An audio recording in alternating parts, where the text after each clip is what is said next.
Subscribe कीजिए science study bye Khan channel को और लेटेस्ट अपडेट के लिए बेल आइकन को प्रेस कीजिए।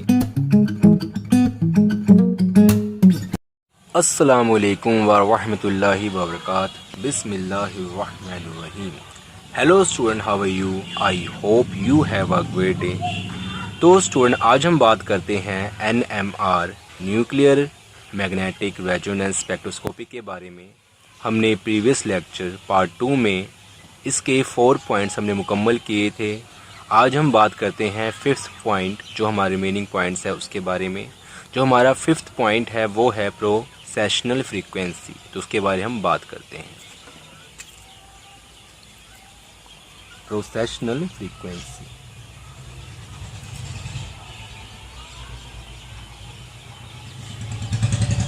प्रोसेशनल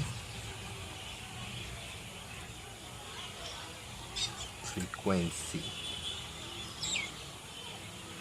ये हमारा 5th पॉइंट है। तो स्टूडेंट, पहली बात करते हैं प्रोसेशनल फ्रीक्वेंसी क्या होती है। हमें सबसे पहले ये पता है कि जो हमारा प्रोटॉन है उसके ऊपर कौन सा चार्ज है, पॉजिटिव चार्ज है। और कोई भी चार्ज पार्टिकल्स होगा वो कभी भी स्थिर मतलब कांस्टेंट नहीं रहता, वो हमेशा वाइब्रेट मोशन करता रहता है। तो जो हमारा प्रोटॉन है वो एक स्पिनिंग मोशन करता है, स्पिन करता है या स्पिनिंग मोशन करता है हम कह रहे हैं। तो जो स्पिनिंग मोशन है वो क्या होती है एक्चुअली, ये जैसे हमारा प्रोटॉन है ये ऐसे ऐसे ऐसे ऐसे दो डायरेक्शन पर्टिकुलर में ये मोशन करता रहता है, या फिर ऐसे ऐसे मींस ऐसे ऐसे ऐसे ऐसे, मतलब एक टाइम पे ये दो डायरेक्शंस को चूज़ करेगा, या फिर ऐसे ऐसे करेगा या फिर ऐसे ऐसे करेगा, तो इसको बोलते हैं स्पिनिंग मोशन। और जब हम स्पिनिंग प्रोटॉन के ऊपर एक्सटर्नल कोई फील्ड या मैग्नेटिक फील्ड अप्लाई करते हैं तो इसकी जो मोशन की जो दिशाएं हैं, डायरेक्शन चेंज हो जाती है और ये ऐसे गोल गोल डायरेक्शंस में सर्कल के रूप में ये मोशन करना शुरू कर देता है। तो इसको बोलते हैं प्रोसेशनल मोशन। तो अब यहाँ बात करते हैं प्रोसेशनल फ्रीक्वेंसी क्या होती है। तो वो प्रोटॉन जो प्रोसेशनल मोशन कर रहा है एक सेकंड के अंदर वो जितना भी मोशन तय करता है उसको बोलते हैं प्रोसेशनल फ्रीक्वेंसी। मतलब एक सेकंड के अंदर वो जितना मोशन तय कर रहा है तो उसको क्या बोलते हैं, प्रोसेशनल फ्रीक्वेंसी। अब यहाँ बात आती है स्पिनिंग फ्रीक्वेंसी की भी। तो जो हमारी स्पिनिंग फ्रीक्वेंसी मतलब जो स्पिनिंग मोशन कर रहा है before external magnetic field apply, जो हमारा प्रोटॉन है वो मोशन कर रहा है उसको बोलते हैं स्पिनिंग मोशन। और वो जो स्पिनिंग फ्रीक्वेंसी है वो हमेशा चेंज नहीं होती, वो हमेशा सेम रहती है। इसके बारे में लिखते हैं हम।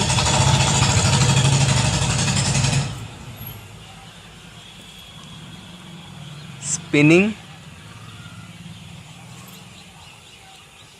Frequency of proton will be same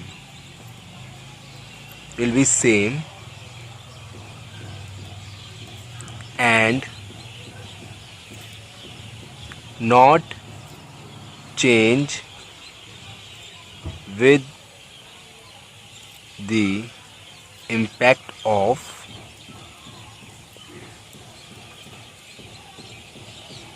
external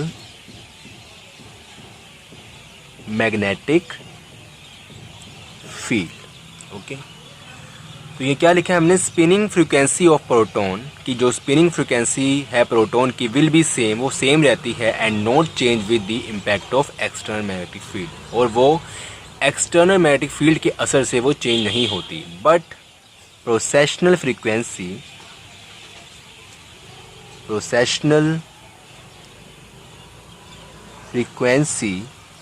of proton will be not same and changed continuously with the impact of external magnetic field. क्या लिखा है? प्रोसेशनल फ्रीक्वेंसी ऑफ प्रोटॉन, जो प्रोसेशनल फ्रीक्वेंसी है प्रोटॉन की, विल बी नॉट सेम, वो same नहीं रहती, and change continuously, वो लगातार चेंज होती है with the impact of external magnetic field. किसके इम्पैक्ट से? मतलब एक्सटर्नल मैग्नेटिक फील्ड के इम्पैक्ट से, असर से वो चेंज होती रहती है। तो इससे हमें क्या चलता है स्टूडेंट पता, कि जो हमारी प्रोसेशनल फ्रीक्वेंसी है, precessional frequency is directly proportional to external magnetic field। तो ये जो हमारी प्रोसेशनल फ्रीक्वेंसी है, ये एक्सटर्नल मैग्नेटिक फील्ड की स्ट्रेंथ, पावर के ऊपर डिपेंड करती है। तो जब इसकी हम स्ट्रेंथ चेंज करते हैं, बढ़ाते कम करते हैं, तो ये भी चेंज होती है प्रोसेशनल फ्रीक्वेंसी। हम देखते हैं इसको एक डायग्राम के थ्रू हम समझते हैं कैसे। तो ये हमारा प्रोटॉन है, मान लो ये हमारा प्रोटॉन है, और हमें पता है जो हमारा प्रोटॉन है जब वो स्पिन करता है तो उसकी एक डायरेक्शन होती है, ये उसकी डायरेक्शन है। ओके, अब हम क्या करते हैं, यहाँ पर एक एक्सटर्नल मैग्नेटिक फील्ड अप्लाई करते हैं with the help of magnetic bar. ये एक मैग्नेट है, तो यहाँ पर हमने एक्सटर्नल मैग्नेटिक फील्ड अप्लाई किया नॉर्थ साउथ डायरेक्शन में, जिसकी जो पावर है B नॉट है। तो जब हम अप्लाई करेंगे तो ये प्रोसेशन मोशन अडोप्ट करेगा प्रोटॉन, और जो उसकी प्रोसेशन मोशन की जो हमारी डायरेक्शंस होगी वो कैसी होगी, ये हमने डिटेल में पढ़ा हुआ है प्रीवियस लेक्चर में।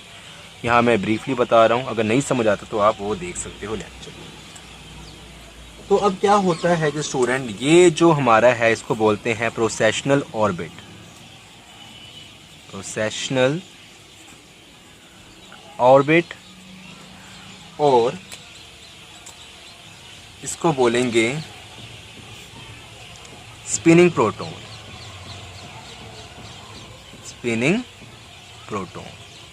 तो जो प्रोसेशनल फ्रीक्वेंसी एक्चुअली क्या है कि एक सेकंड के अंदर इस प्रोसेशनल ऑर्बिट में इस प्रोटॉन ने जितना मोशन किया, जितनी वैल्यू हुई मोशन की एक सेकंड के अंदर, वो क्या होगी, प्रोसेशनल फ्रीक्वेंसी। तो यहाँ हमारी बात खत्म होती है प्रोसेशनल फ्रीक्वेंसी के बारे में। अब हम बात करते हैं एनर्जी ट्रांजिशन, जो हमारा नेक्स्ट पॉइंट है, नेक्स्ट टॉपिक है। तो यस स्टूडेंट, जो हमारा अब नेक्स्ट जो टॉपिक है, जो पॉइंट है हमारा, एक्चुअली पॉइंट बोलूँगा मैं इसको, जो ज़्यादा सही रहेगा, energy transition.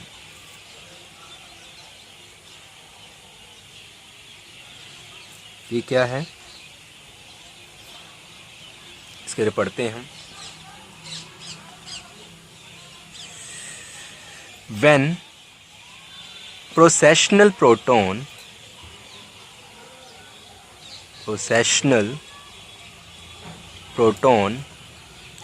passing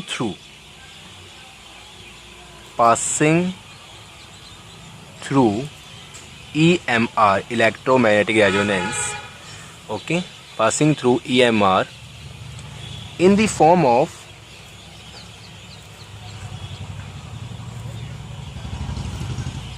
radio frequency, then during this time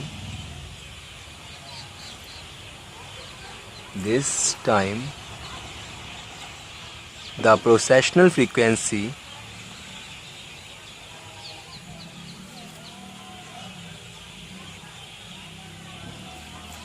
will be same as radio wave frequency, and which is known as NMR।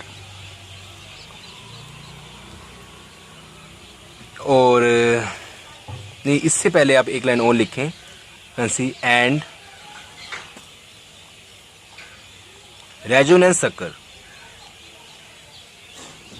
Resonance अकर, ठीक है, occurs which is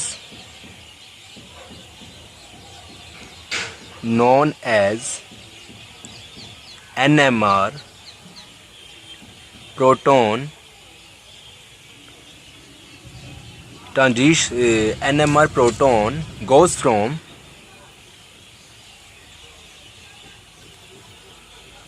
lower energy level to higher energy level.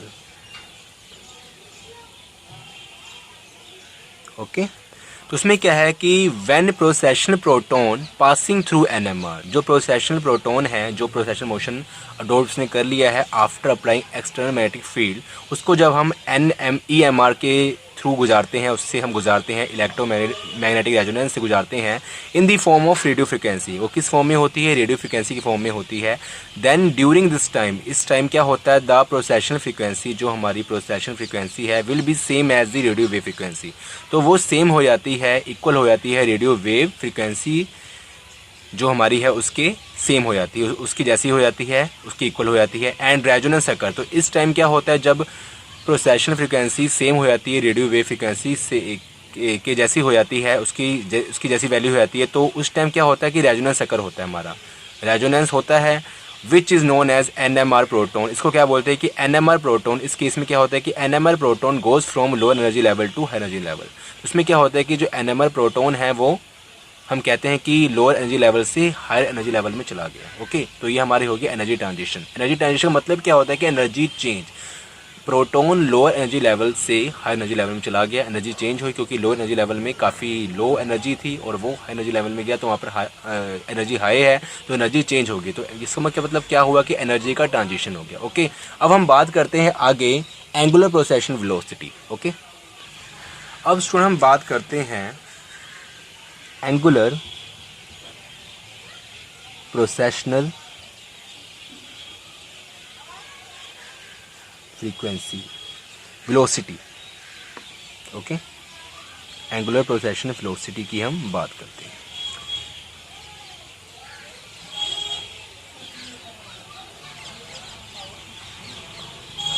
ये क्या होती है हम देखते हैं। हमें पता है omega equal to gamma B nought, इसको हम 1 मान लेते हैं। अब ध्यान रखना इसका, मैंने कैसे मैं आपको बताऊंगा। ये यहाँ पर जो गामा है इसको बोलेंगे हम गायरो मैग्नेटिक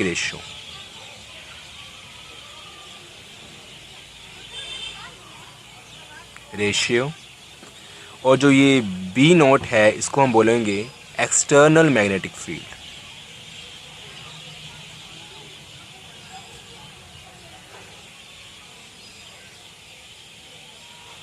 ओके, अब हमने यहाँ लिखनी है लार्मर इक्वेशंस फॉर एनएमआर। तो यहाँ पर है लार्मर इक्वेशन फॉर एनएमआर क्या होती है हम देखते हैं। वो होती है frequency equal to gamma gyromagnetic ratio into B nought upon 2 pi. इससे हम क्या बनेंगे, इससे हमारा ये क्या बनता है, इसको हम अरेंज करते हैं तो gamma B nought equal to 2 pi frequency. और हमें ये भी पता है स्टूडेंट कि omega equal to 2 pi frequency होता है, न्यू होता है। तो इसको हम मान लेते हैं इक्वेशन 2 और इसको मान लेते हैं इक्वेशन 3। और ये जो है ये क्या है एक्चुअली, जो हमें इसकी बात करें फ्रीक्वेंसी की, तो ये हमारी जो फ्रीक्वेंसी है ये है precessional frequency.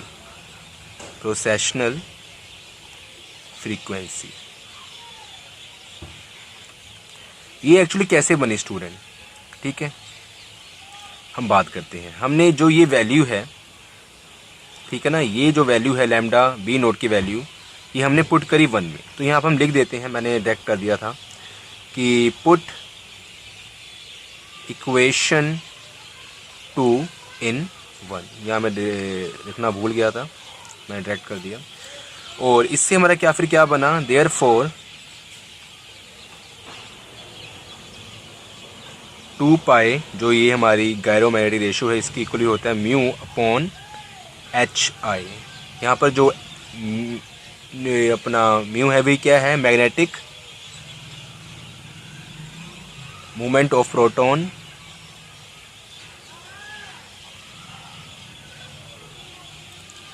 H equal to planks